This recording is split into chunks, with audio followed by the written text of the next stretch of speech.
Hello guys, magandang araw po. Welcome to my channel.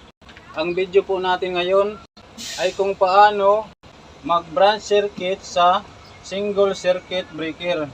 Ang ibig po sabihin ay ang single circuit na supply natin ay iba-branch natin sa dalawa. Isang branch para sa ilaw at isang branch para sa outlet. Dito sa branch ng ilaw, yung wire natin dito ay number 14 dahil PDX wire yung gamit natin. Kung sa stranded wire ay 2.0. Tapos kung lalagyan natin ito ng circuit breaker dito, 15 amperes ito kasi para sa ilaw. Yung ampacity nitong wire na ito, 15 amperes. So dito naman sa outlet, yung wire natin dito ay number 12. Kung sa stranded wire ay 3.5. So kung lalagyan rin natin ito ng circuit breaker, 20 amperes ang circuit breaker para sa outlet. So dito naman sa main supply natin, so yung wire natin dito ay number 10. Tapos yung circuit breaker natin, 30 amperes. 30 amperes ang match na main circuit breaker para dito sa branches natin na ilaw at outlet. Kasi 15 amperes dito kung lalagyan natin ng circuit breaker para sa ilaw at 20 amperes naman dito para sa outlet. So yung ilalagay natin na main circuit breaker 30 amperes. Tapos yung wire natin number 10. Bakit 30 amperes at hindi pwede 40 amperes? So 30 amperes lang tayo kasi yung branches natin dito 15 amperes sa ilaw at 20 amperes sa outlet, 35 amperes. So 30 amperes lang yung dapat natin ilagay. Hindi na natin pwedeng pataasan masyado ng 40 amperes kasi pag nagkaroon ng problema dito, halimbawa magkaroon ng short circuit dito, masusunog na yung wire natin dito, yung circuit breaker natin hindi pa nagtitrip off. So dapat hindi natin tataasan masyado yung main, 30 amperes lang yung gagamitin natin kasi yung branches natin kung pagsasamahin natin ay 35 amperes lang kasi 15 amperes sa ilaw, 20 amperes sa outlet. Hindi naman yan lahat maisasagad kung maglalagay ka ng ilaw. Malaki pa ang allowance dyan.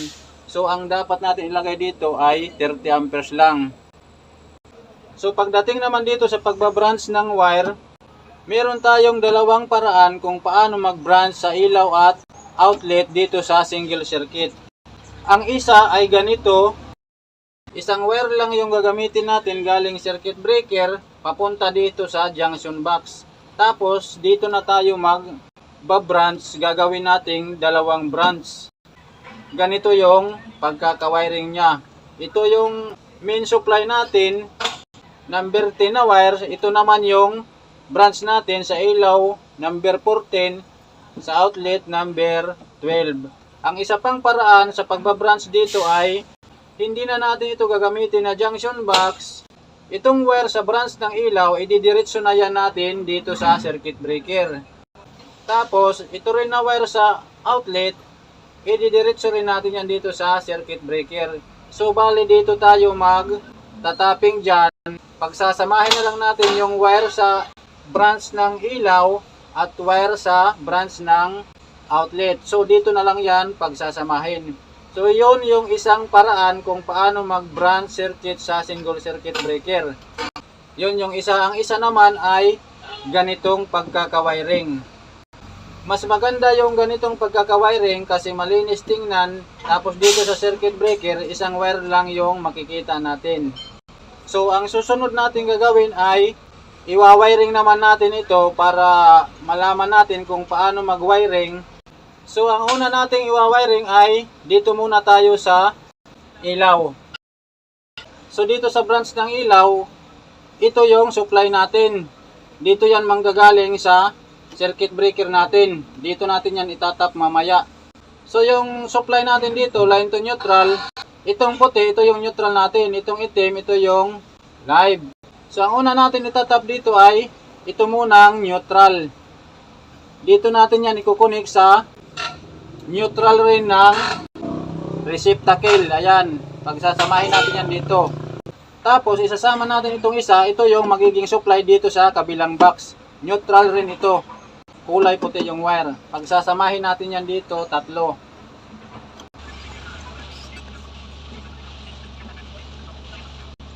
So ayan, at nakakonik na yung neutral. Ang sunod nating ikukonik ay ito namang live. Dito yan papunta sa switch. Tapos isasama natin itong isang itim na wire dito para supply rin dito sa kabilang box. Ayan.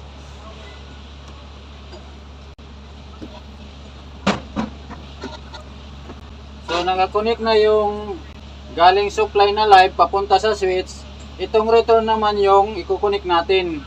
Dito natin yan ikukonik papunta sa receptacle. Dito sa unang receptacle.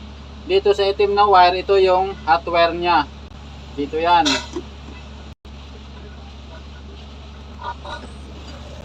So ayan, at nakakonik na yung return ng switch. Ito yung neutral, ito yung live. So dito naman tayo sa kabilang box. Ito naman ngayon yung magiging supply natin. Galing yan dito. Dito natin yan ikukonek itong puting wire dito sa puting wire rin sa receptacle. Ito yung neutral nila.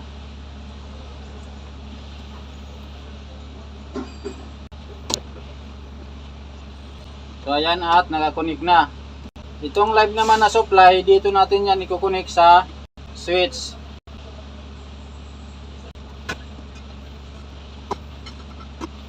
Ayan, at nakakonek na yung papunta sa switch. Itong return naman ngayon, itong puting wire, return ng switch, dito na yan ikukonek sa hot wire ng receptacle.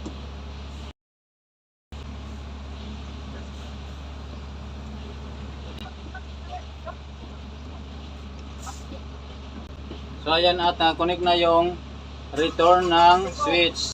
So tapos na tayo dito sa branch ng ilaw. Dito naman tayo sa branch ng outlet. So pagdating dito sa outlet, ito naman yung magiging supply natin. Dito yan manggagaling sa junction box kung saan tayo mag-branch. So meron tayong dalawang outlet. Nandito yung wire nya. Ang puti, yan yung neutral. Ang itim, ito yung live. Pares lang yan dito sa supply natin. So ang una natin ikukonek ay ang neutral ng outlet. Itong dalawang puti, pagsasamahin natin yan dito, tatlo sa supply. So dito natin yan ikukonek. Pagsasamahin lang natin itong tatlong neutral. So nakakonek na yung neutral natin. Pasensya na kayo dito, medyo maiksi yung wire natin.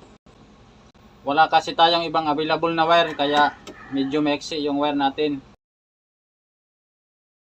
So ito namang live ang ikukunik natin. Pagsasamahin lang din natin yan, tatlo.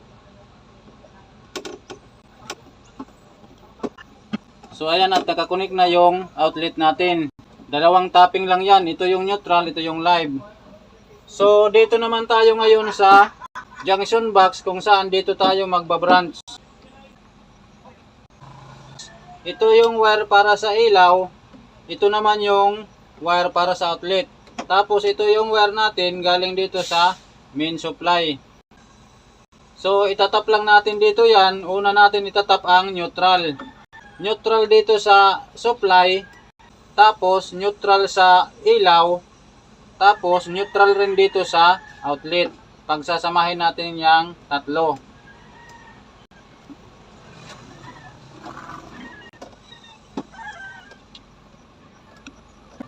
Ayan, at nakakunik na yung neutral. Ito naman ngayong live. Pagsasamahin lang din natin itong tatlo.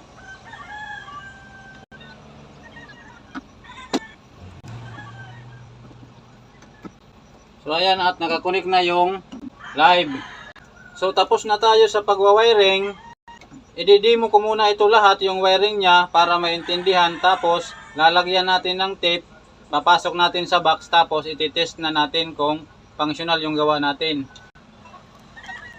So galing dito sa main circuit breaker natin, ito yung line side, ito naman yung load side.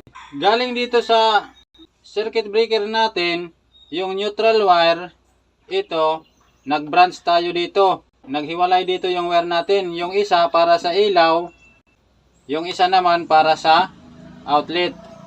Dito lang natin pinaghiwalay yung wire natin. Galing dito sa main, isa lang yan. Pagdating dito sa junction box, dito na tayo nag-branch para sa ilaw at outlet. So yung neutral natin dito, pumunta yan dito sa ilaw, diretso yan doon sa receptacle ng ilaw, dalawa yan pati dito. Nakakunik lang yan lahat ng neutral. Tapos, yung live naman, itong itim na wire, tatlong wire ito dito, yung isa, papunta doon sa kabilang box para supply. Yung isa naman pumasok sa switch para supply ng switch. Tapos yung return ng switch, ito yon, dito na yan pumunta sa receptacle, sa unang receptacle. Tapos pagdating naman dito sa kabilang box, ito naman ngayon yung supply natin, itong dalawa, galing yan dito. Yung neutral natin, pumasok rin yan dyan sa receptacle. Tapos yung live, pumasok dito sa switch, tapos yung return, pumasok na doon sa receptacle dito. So yan yung connection ng ilaw natin. So dito naman tayo sa outlet. Galing dito sa supply, yung neutral, pumasok yan dito sa outlet natin, sa dalawang outlet. Yan, yung puting wire. Papunta yan dito, tapos doon. Tapos yung live naman, ganun din, pumasok yan doon sa dalawang receptacle. Ayan na yan. So ganun lang kung paano mag-branch sa single circuit breaker. So lagyan natin ng tape, tapos ipasok na natin sa box. Tapos i-test natin. Lagyan natin ng bulb, tapos i-test na natin.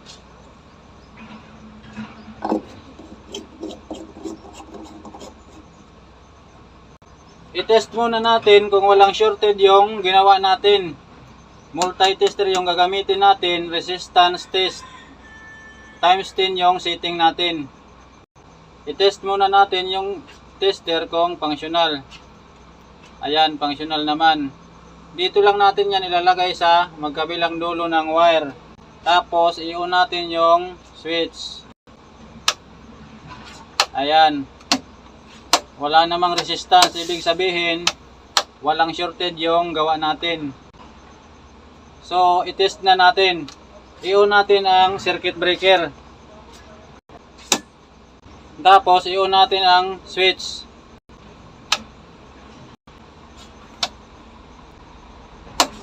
So ayan, at functional yung gawa natin.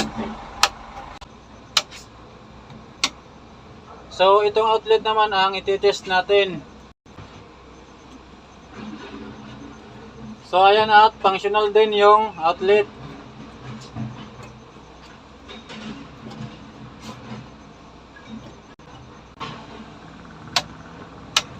So ganun lang kung paano mag-branch o mag-wiring sa single circuit breaker.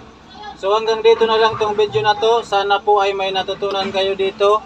Salamat sa pakikinig at panonood.